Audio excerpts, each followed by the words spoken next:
Hello class, welcome back बच्चों। लो प्यारे बच्चों, स्टार्ट करते हैं नया लेक्चर। बाबू, कमर्शियल बैंक की चर्चा शुरू कर दी थी। पहला फंक्शन उस दिन लिख कर गया था, वहीं से बात को शुरू कर रहा हूं। Acceptance of deposit. बेटा, किसी भी कमर्शियल बैंक का पहला काम यही है कि वो पब्लिक से डिपॉजिट एक्सेप्ट करता है। बेटा, अगर कमर्शियल बैंक के पास डिपॉजिट के तौर पर पैसा आएगा ही नहीं, तो बेटा वो लोन देगा कैसे? तो बेटा, सबसे पहला काम ही यही है, डिपॉजिट तो ले लो लोगों से। ठीक है जी। और बेटा, कोई भी कमर्शियल बैंक 5 फॉर्म में डिपॉजिट को एक्सेप्ट करता है, इन 5 फॉर्म्स। मैंने नाम लिखे थे उस दिन, एक बार दोबारा लिख देता हूं। Saving bank account, second one is current account, third one is FD, mummy से पता कर लिया था, आरडी, कह रहे आरडी शर्मा, पागल कहीं के। फिफ्थ वन इज एमओटीएस, 10th रो रो के निकाली, अभी भी आरडी शर्मा जी की याद आ रही। लो जी। और 12th में तो जान ही निकल जाती है, बिना रोए मैथ्स का पेपर देने चले गए तो कह देना मेरे को। चलो आओ जी, किस किस बार मैथ्स एक बार ये भी बता दो। आधे रो के जाओगे मैथ्स का पेपर देने, लिख लो आज 12th क्लास में आधे रो के जाएंगे। अब अभी एडवांस बता रहा हूं, याद कर लेना उस दिन मुझे।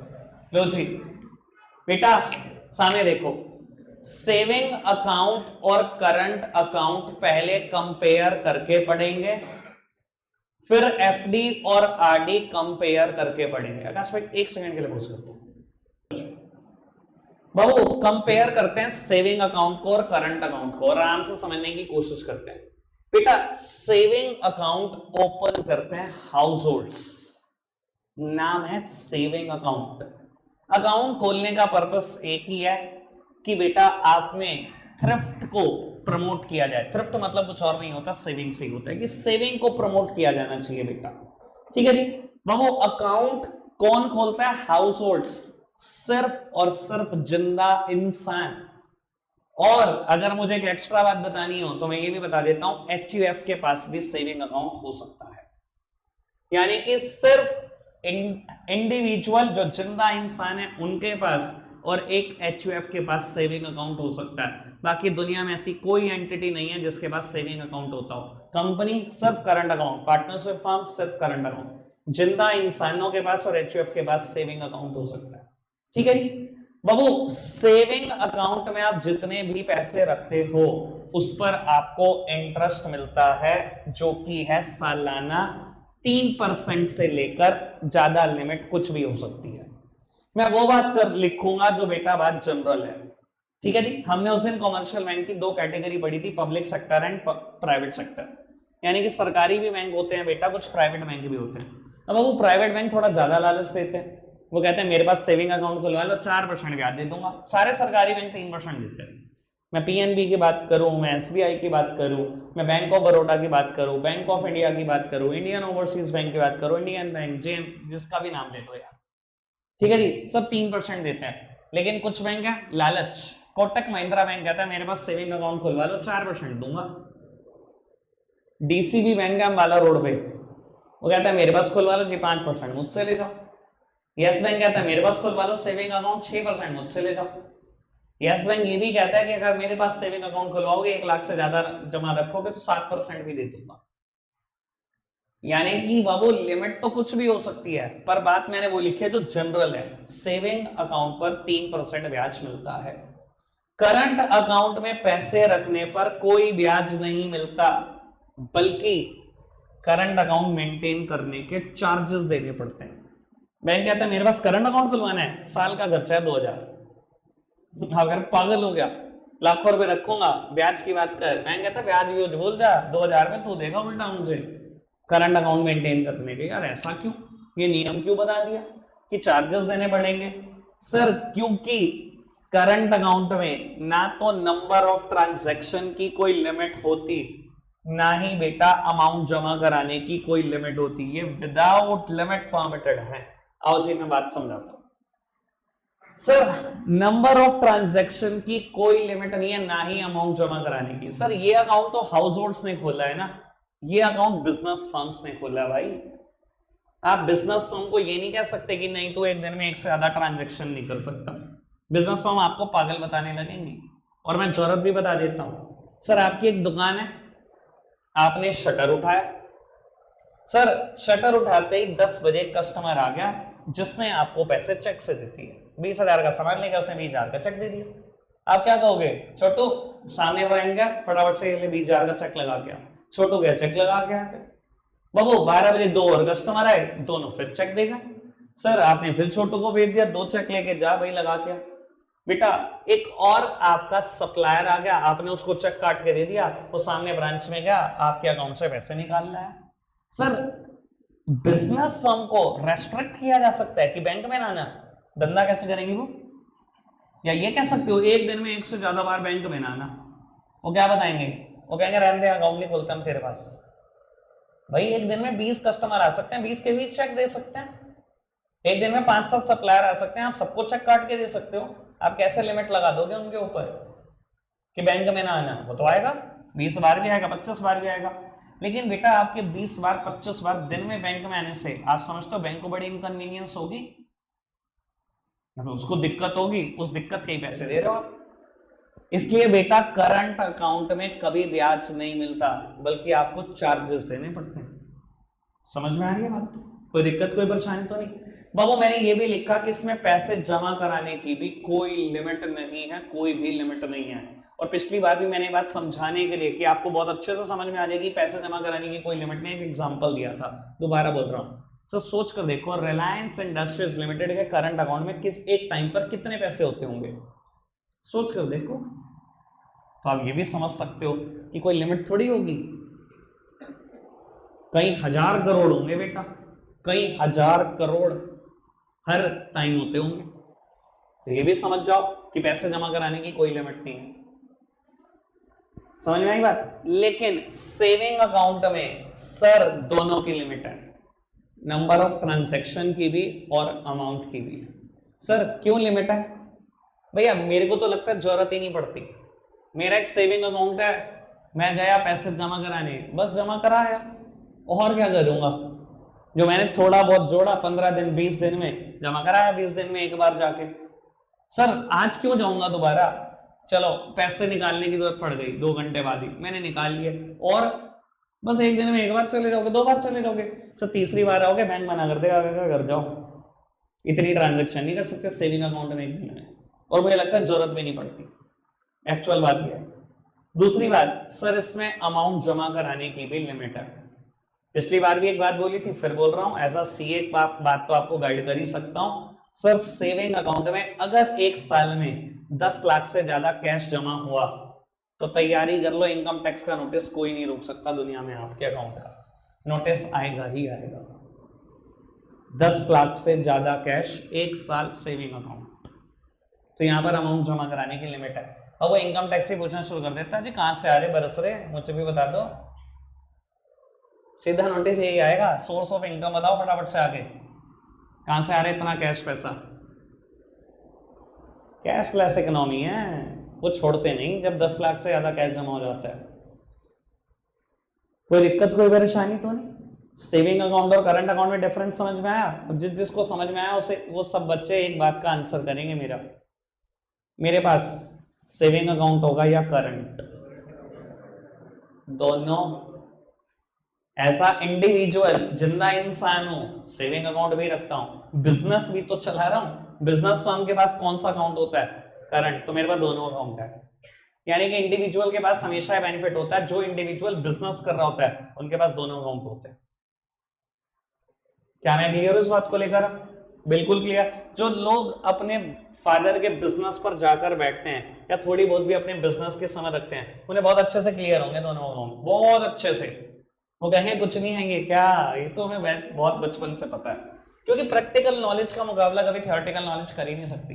मैं आपको एक बात बताता हूं, सीए फाइनल प्रॉपर्टी के ऊपर टैक्स कैसे कैलकुलेट होता था, ये मेरे टीचर सिखा रहे थे। सीए फाइनल में आता है टॉपिक जाकर, ठीक है जी। और मेरे पापा का काम प्रॉपर्टी डीलिंग का। जब वो समझा रहे थे ना, सारे क्लास के बच्चे सर को जा रहे थे, और मैं चैंपियन हूं, मैंने कहा इधर बैठो। सीएफ फाइनल की बात बता रहा हूं आपको। तो प्रैक्टिकल नॉलेज का कभी कोई मुकाबला नहीं कर सकता, कोई थ्योरेटिकल नॉलेज नहीं कर सकती, ठीक है जी। आओ प्यारे बच्चों आगे बढ़ाते हैं बात को। सर डिफरेंस पढ़ते हैं एफडी और आरडी। फुल फॉर्म एक बार दोबारा से, एफडी मतलब, आरडी मतलब रेकरिंग डिपॉजिट। सर ये वर्ड कैसे बनता है? ये वर्ड दो अलग अलग टर्म से बना है, री अकरिंग, री अकरिंग को मिला दो तो रेकरिंग बनता है। सर री अकरिंग टर्म से बना है, मैं इस वर्ड का इस्तेमाल करूंगा अभी। 2 मिनट दो मुझे, पहले मैं फिक्स डिपॉजिट पे चर्चा कर लूं। बेटा फिक्स डिपॉजिट को अगर इजी वर्ड में डिफाइन करना हो तो मैं इसको दो बातों से बताता हूं। फिक्स डिपॉजिट मतलब amount is fixed, time period is also fixed. जहां अमाउंट भी फिक्स हो, टाइम पीरियड भी फिक्स हो, ऐसे सारे डिपॉजिट को हम एफडी बोल सकते हैं। मान लो आपके पास 1 लाख रुपए स्पेयर पड़े हुए हैं, अगले 1-2 साल आपको कोई इस्तेमाल नहीं दिखता, आप बैंक गए, आपने कहा जी बैंक ये 1 लाख रुपए हैं, 1 साल की एफडी कर दो। Amount is fixed 1 lakh, time period is also fixed 1 year.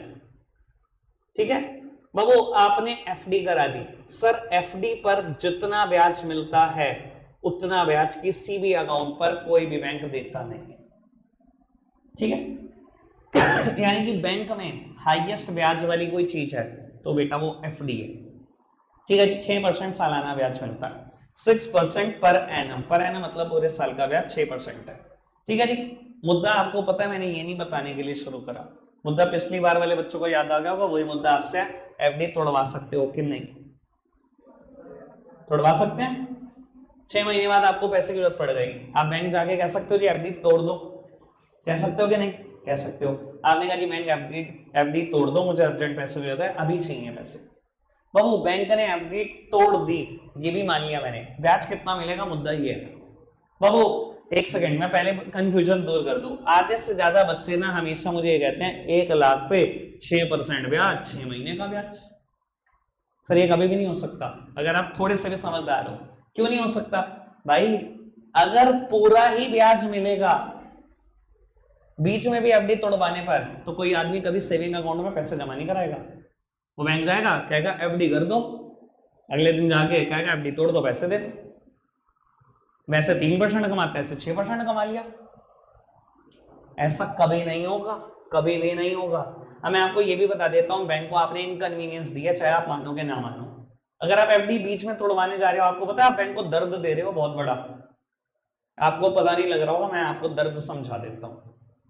सात्विक भाई मेरे पास आए, मैं बैंक की 1 लाख रुपए की एफडी करता हूँ फॉर 1 ईयर। मैंने 1 लाख रुपए लिए, एफडी कर दी 1 साल की। अब मुझे पता है ये 1 साल से पहले आने की।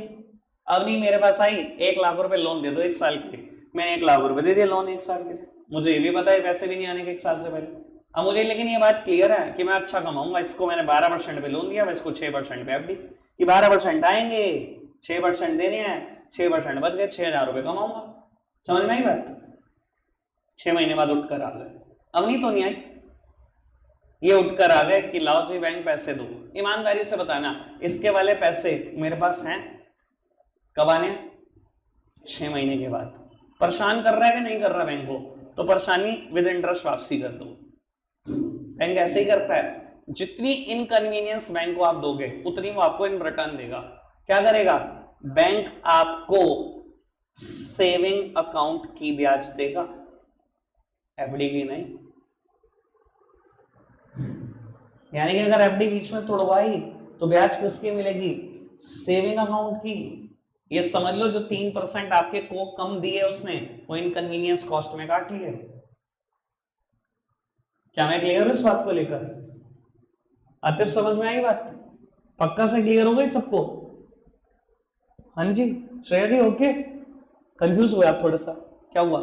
ठीक है चलो जी, कोई दिक्कत कोई परेशानी तो नहीं, आगे बढ़ जाए। बाबू रेकरिंग डिपॉजिट्स ये क्या होता है? सर एफडी में amount is fixed, time period is fixed. RD में amount is fixed, time period is also fixed, but जो अमाउंट फिक्स की है वो रीअकर करनी पड़ेगी। सामने देखना बेटा बाबू, बहुत सारी लेडीज इन दोनों अकाउंट में बहुत ज्यादा बिलीव करती हैं।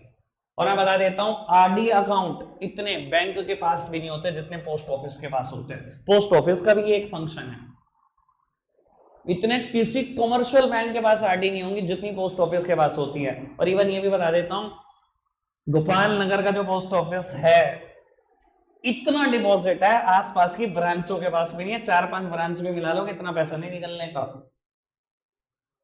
आपको एक बात का आइडिया नहीं होगा, मैं दे देता हूँ। हाँ, आपको कैसे ही होगा आइडिया। जब आप शादी कर रहे होते हो और फेरे ले रहे होते हैं ना, 4 फेरों में लेडीज आगे चलती है और 3 में जेंट्स। 4 में से एक फेरे का नाम है अर्थ, और वहां बोलते हैं पंडित जी कि धन जोड़ने में लेडीज का कोई मुकाबला कर ही नहीं सकता। और ये एक्चुअल सच है, ये दुनिया का सबसे बड़ा। ठीक है जी, तो उसमें चुपचाप पीछे खड़े हो जाना, अपनी धर्म पत्नी जो है ना जी, बिल्कुल चलो जी चलो। समझे, बहुत बढ़िया शिक्षा दे रहा हूं तुम्हें। ठीक है, जोड़ भी नहीं पाओगे कभी। यहाँ तो जितने आएंगे सब खत्म, जेब में खनकते हुए दिखाई देते हैं। खत्म करो इसे फटाफट से।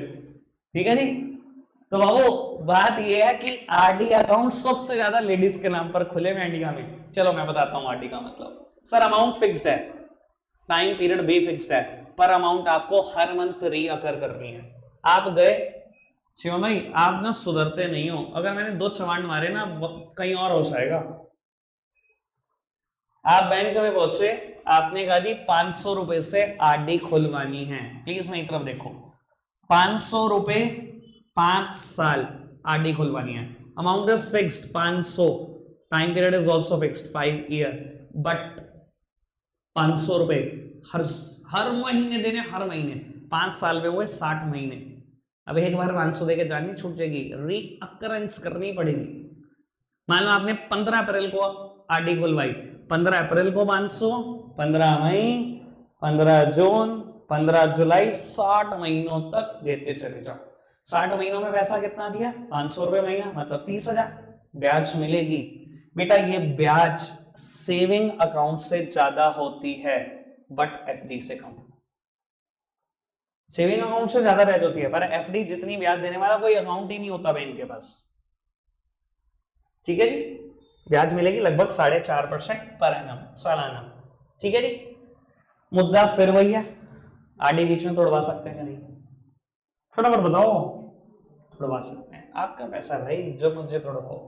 भैया आरडी भी बीच में तोड़वाई जा सकती है, प्री मैच्योर हो सकती है। ठीक है जी, पैसा मिलेगा, विद इंटरेस्ट मिलेगा, पर इंटरेस्ट 4.5% नहीं मिलेगा। अगेन इंटरेस्ट सेविंग अकाउंट कहां मिलेगा?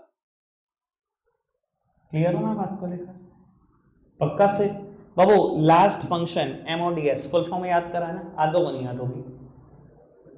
Multi option deposit scheme, multi option deposit scheme. आओ जी सर, ये अकाउंट मैंने खुलवाया हुआ है 2016 में। मेरे ऑफिस में एक एक्सिस बैंक का एम्प्लॉय आया, वो ये एग्जांपल दे देता हूँ। कहते सर एमओडीएस अकाउंट खुलवा लो। एमओडीएस अकाउंट को कुछ लोग प्यार से फ्लेक्सी अकाउंट भी बोलते हैं। मैंने कहा जी ठीक है। मैंने कहा फीचर्स, तो उन्होंने मेरे को बताया कि फीचर ये है कि आपके अकाउंट में 25,000 रुपए से ज्यादा जितना भी रहेगा, हम सब पे एफडी की ब्याज देंगे। आपको बैंक में आके ये नहीं कहना जी एफडी बनवा दो, एफडी तोड़वानी है। 25,000 से ज्यादा जितना भी रखोगे अकाउंट में, सब एफडी की ब्याज लगेगी। मैंने कहा जी बहुत बढ़िया। मैंने कहा अगर निकालने हो, कह रहे बिल्कुल वैसे ही पैसा निकालो जैसे सेविंग अकाउंट से निकालते हो। मैंने कहा जी ठीक है, ये तो बहुत बढ़िया बात है। समझाने के लिए बोलता हूं, आपने 1 अप्रैल को एक एमओडीएस अकाउंट खुलवाया विद 80,000, 80,000 रुपए जमा कर दिए। 25,000 तक ब्याज सेविंग अकाउंट की, बाकी 55,000 रुपए ऑटोमेटिकली एफडी बनी रहेगी और एफडी का ब्याज देते रहेंगे। 80 जमा हुए थे ना, 25 से ज्यादा जितने भी जमा हुए वो कितने किसका ब्याज देंगे? एफडी का। आपको पैसे की जरूरत पड़ी 20,000, ठीक है, ये जरूरत पड़ी 10 मई को। तो आपको 20,000 की जरूरत पड़ी, पैसे कितने जमा थे मेरे? 80 में से कितने निकाल लिए? 20, कितने बचे? 60। 25 तक सेविंग अकाउंट की ब्याज, बाकी पे एफडी की ब्याज। सर ये कहानी चलती रही काफी दिन तक। 20 जून को आपको फिर पैसों की जरूरत पड़ी, इस बार पैसों की जरूरत पड़ी 50,000। कितने थे अकाउंट में? 60 में से 50 चले गए, 10,000 रुपए किसकी ब्याज? सेविंग अकाउंट की ब्याज। बाबू 15 अक्टूबर को आपने पैसे जमा कर दिए 20,000, 10 थे 20 और जमा हो गए, कितने हो गए? 30। 25 पर सेविंग की ब्याज, 5 पर एफडी की ब्याज। यही कहानी चलती रहती है। ये कंप्यूटर ने कैलकुलेट करना है इंटरेस्ट इतने इतने दिनों का, तो आपको टेंशन लेने की जरूरत नहीं है कैसे कैलकुलेट होगा। ठीक है जी, कोई दिक्कत कोई परेशानी अभी तक? All clear? आगे बढ़ जाए, सबको क्लियर? बाबू बैंक का दूसरा मेजर फंक्शन, पहला मेजर फंक्शन खत्म हो गया कि बैंक डिपॉजिट एक्सेप्ट करता है, 5 फॉर्म में करता है, पांचों क्लियर करती है। बाबू बैंक का दूसरा major function lending of funds. Lending of funds मतलब लोन देना। ठीक है जी, आपकी सिंपल भाषा में आप लोन की बात करते हो, इसको बैंक टेक्निकल भाषा में बोलते हैं लैंडिंग। ठीक है जी बाबू, बैंक के पास कितने लोन प्रोडक्ट होते हैं मैं उसकी चर्चा नहीं करने जा रहा हूं, प्लीज थोड़ा सा इस बात को समझना। मैं अगर आपको ये कहूं बैंक होम लोन करता है, बैंक व्हीकल लोन करता है, बैंक ऑटो लोन करता है, बैंक पर्सनल लोन करता है, बैंक प्रोजेक्ट लोन करता है, लोन अगेंस्ट प्रॉपर्टी करता है, टर्म लोन करता है, सीसी ऑडी, सर बैंक के पास 25-30 प्रोडक्ट निकलेंगे, मैं बैंक के सारे प्रोडक्ट नहीं समझा सकता आपको। ठीक है जी, मैंने क्या किया ये समझो बाबू, एक तरफ मैं लिख रहा हूं लोन्स और दो और नाम लिख रहा हूं, एक नाम लिख रहा हूं बैंक ओवरड्राफ्टिंग, मतलब बैंक ओडी, प्यार से इसको बोलते हैं बैंक ओडी, और बेटा third one is cash credit limit, प्यार से बोलते हैं बेटा CC limit. CC limit sir bank के पास ना 25-26 तरीके के लोन प्रोडक्ट होते हैं, एक कहानी ये, एक कहानी ये, जिनके भी बारे में डिस्कस नहीं करूंगा, उन सब पे एक जैसे फीचर लगते हैं, सबके एक जैसे फीचर है। ठीक है जी, इसके फीचर बिल्कुल अलग, इसके फीचर बिल्कुल अलग, बाकी जिसकी बात नहीं करूंगा वो सब इसी कैटेगरी में आ जाएगा, चाहे वो होम लोन है, चाहे व्हीकल लोन है, चाहे प्रोजेक्ट लोन है, लैप है, टर्म लोन है, जो मर्जी है, सब यही। ठीक है जी, आओ जी फटाफट से चर्चा को शुरू करते हैं, एक हाथ तो निपटा ही लेते हैं। बैंक ओडी की बात करता हूं बाबू, ये फैसिलिटी सिर्फ करंट अकाउंट में होती है, पहली बात, सेविंग अकाउंट में एफडी आरडी का ही नहीं होती, सिर्फ करंट अकाउंट। दूसरी बात, हर एक के लिए फैसिलिटी नहीं होती कि जिसका भी करंट अकाउंट है उसको मिलेगी, सिर्फ उनको जिनके पास भाई बहुत भारी भरकम रेप्यूटेशन है, बैंक की नजर में ठीक ठाक रेप्यूटेशन है। मैं समझाने के लिए एक बात बोलता हूं बाबू, आपके फादर एक फॉर्म में बिजनेस कर रहे हैं आज की तारीख में, और वो बिजनेस आपके दादाजी ने शुरू किया था। जब उन्होंने शुरू किया था तो बाबू 35 साल पहले किया था, 35 साल हो गए, एक ही बैंक में करंट अकाउंट मेंटेन्ड है और करोड़ों रुपए की ट्रांजैक्शन है हर साल की, 35 साल से। सर आप समझते हो, अगर कोई ऐसा बैंक अकाउंट होता है ना, ब्रांच मैनेजर भी बदलता है ना, तो सबसे पहले यही देखता है कि मेरे पास अच्छे अकाउंट कौन से हैं, यानी कि पहले दिन ही रेप्यूटेशन बन जाती है ब्रांच मैनेजर के भी नजर में, किसी को कहने की जरूरत नहीं होती। और जो बाकी स्टाफ होता है, क्योंकि उसका ट्रांसफर थोड़ा लेट होता है, ब्रांच मैनेजर हर साल चेंज, बाकी स्टाफ कोई 3 साल से बड़ा है, कोई 4 साल से, वो तो वैसे ही जानता है आपको, क्योंकि जो हर साल करोड़ों की ट्रांजेक्शन कर रहा होगा, 3-4 साल में भी शक्ल याद नहीं होगी, तो इतने तो गैर गुजरे तो होंगे नहीं, बड़ी सीधी सी बात। अब बैंक ओडी है क्या, थोड़ा सा ये समझते हैं, यानी कि फैसिलिटी किसको मिलेगी, जिसका करंट अकाउंट है, जिसकी बैंक की नजर में ठीक ठाक रेप्यूटेशन है। ठीक है बाबू, आप बैठे हुए एक दिन अपने सप्लायर्स के नाम चेक काट रहे थे, ठीक है जी, एक के बाद एक सप्लायर आ रहा था, सबको चेक काट के दे रहे थे। जब शुरू हुआ दिन तो 50 लाख रुपए बैंक बैलेंस था, ठीक है, चेक देते गए, आखिरी में ना बैलेंस बचा 2 लाख, और एक सप्लायर के आपने देने थे 3 लाख, चेक काट के दे दिया 3 लाख, दिमाग में नहीं है, इग्नोरेंट हो, आपको लगा ठीक ठाक बैंक बैलेंस होगा। ठीक है बाबू, सारे चेक क्लियर हो गए, टेलर के सामने प्रेजेंट हो गया वो कस्टमर, वो आपका सप्लायर 3 लाख का चेक लेकर, बैंक ऑफिशियल वो जो टेलर है उसने चेक पकड़ा, देखा अमाउंट 3 लाख, फटाफट से आपका अकाउंट खोला, साइन मैच करे, अमाउंट देखी, अमाउंट 2 लाख, चेक कटा हुआ है 3 लाख। सर अगर प्रैक्टिकली सोचें तो इस चेक को डिसऑनर हो जाना चाहिए, जिसको आप अपनी देसी भाषा में बोलते हो बाउंस हो जाना चाहिए। सर चेक को बाउंस हो जाना चाहिए, कायदे से डिसऑनर हो जाना चाहिए, पर उस बैंक एम्प्लॉय को लगा कि अगर मैं ये चेक डिसऑनर कर दूं तो आपकी रेप्यूटेशन इंपैक्टेड होगी। देखो सप्लायर की नजर में रेप्यूटेशन तो जाती है ना, सप्लायर क्या सोचेगा कि वैसे धन्ना सेठ बनते हैं, मार्केट में इतना नाम, खाते में 3 लाख ना निकले, वो तो यही सोचेगा। और वो तो ये भी सोच सकता है कि खाते में था क्या आपके पास, शायद 20,000 हो। बैंक अभी ये नहीं लिख के भेजता कि खाते में कितने रुपए थे आपके। ऐसी इंफॉर्मेशन किसी थर्ड पार्टी को थोड़ी देंगे। शायद 2 लाख थे भी, वो तो क्या सोचेगा 10-20 हजार ही होंगे। एक तो रेपुटेशन जा सकती है सामने वाले की नजर में आपकी। दूसरी बात, सर आपको जेल भी हो सकती है। आज की तारीख में अगर चेक डिसऑनर होता है तो आप सामने वाले को राइट दे रहे हो, सामने वाला केस कर सकता है आपके ऊपर, और केस में कोर्ट 3 में से एक सजा दे सकती है। या तो आपको कह सकते हैं सिर्फ अमाउंट दे दो इसका वापस, या 3 महीने की जेल, या दोनों, अमाउंट भी वापस और 3 महीने की जेल पे। क्राइम कितना सीरियस है ये कोर्ट डिसाइड करती है। अब बैंक एम्प्लॉय को यही लग रहा है कि रेपुटेशन भी जा सकती है, आप जेल भी जा सकते हो। उसने 3 लाख रुपए निकाले, चेक ऑनर कर दिया, पूरे 3 लाख दे दिए, हैं खाते में 2 लाख है। आपको नहीं लगता ये 1 लाख आपके ऊपर लोन की तरह से, ये लोन ही तो चढ़ गया आपके ऊपर, और क्या हुआ। अगले ही मिनट फोन आएगा, सर क्या करते हो, बैलेंस देख के नहीं काटते क्या चेक, 2 लाख थे 3 लाख का चेक काट दिया, मैंने फिलहाल ऑनर कर दिया है, लेकिन आपको ये पैसे 2 या 3 दिन में हमें जमा कराने हैं, जमा करा दो विद इंटरेस्ट। आपकी रेपुटेशन बचा ली, बस यही बहुत बड़ी बात है। इंटरेस्ट बैंक लेगा ही लेगा, वो छोड़ेगा नहीं, ठीक है। इंटरेस्ट बहुत ज्यादा नहीं बैठेगा, आपको लग रहा होगा इंटरेस्ट कोई ज्यादा थोड़ी बैठेगा। अगर 1 लाख का आपके ऊपर लोन है, 11% भी बैंक ब्याज ले, 2 दिन की ब्याज कितनी बैठ जाएगी भाई, कुछ भी नहीं भाई, 100-200 रुपए ब्याज बैठेगी बस। तो बैठ भी गई तो क्या, इज्जत बच गई 100-200 रुपए में। समझ में आई बात। सर इस टर्म को ऐसा ही क्यों बोला गया, bank over drafting. Sir account में बैलेंस है 2 लाख, निकालने की परमिशन ज्यादा की मिल गई है।